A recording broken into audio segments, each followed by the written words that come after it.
प्राय जाऊँगी कौटी जब कार एकाउंट फकाउंट भूल थी जाऊन ना पैसा पेमेंट जाऊँ सर जो पूर्वतन मुख्यमंत्री जो प्रश्न कर प्रश्न सी कौन चाष जान चाषर चौक्षर जान ना धान को चिन्ह समस्या देखु मंडी जो आरंभ बहुत दीर्घ समय पर बहुत विलंब मंडी आरंभ है एवं जानुरी 19 आरंभ है प्रथम शुभ उद्घाटन कले एमएलए महोदय किंतु ता दीर्घ 15 दिन बाद गला बहुत आपत्ति अभियोग कला मंडी चलला ना मंडी कौन धान नेले ना तेणु एत विलंब धान नौ तेणु कौदिन आम चाषी मैंने अनेचु कौदिन धान जीव तेणु इमिदी आस्ते प्रत वर्ष भाया किसी दिन चलला कह आम टार्गेट फिलअप होगा मिलर माने तेणु चाषी अनै बस तार स्वल्प परिचित धान को किसी बिक्री करी से दि पैसा पाइले तार खर्च कर जो सरकार 3100 आसी माने 2369 केंद्र सरकार एवं राज्य सरकार 731 टंका इनपुट सर्विस देवे तेणु से चाषी मानकर आशा और भरोसा रही किमिदी से दि पैसा पाइबे किंतु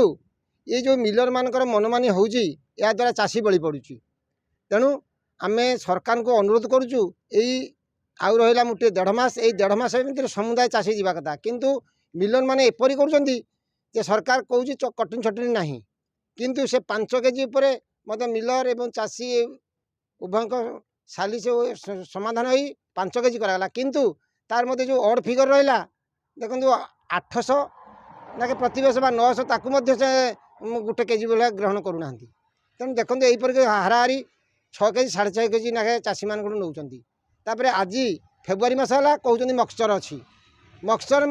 किसी किसी काटुन एमती सब चाषी निष्पेषित होती तेणु मंडीर यही प्रकार अव्यवस्था तेणु आम चाहूँ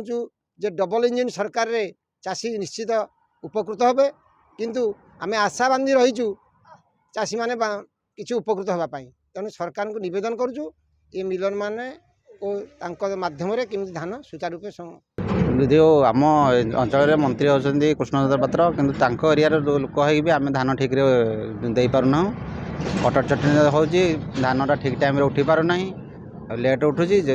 आउ कि मास पर कहे धान फिलअप हो गलानी आम धानटा दे पारूँ आशा बांधिक रही कौन कहले सरकार को अनुमति करुँ आम धानटा के सुरखुरी उठापी आम अनुमति करूँ।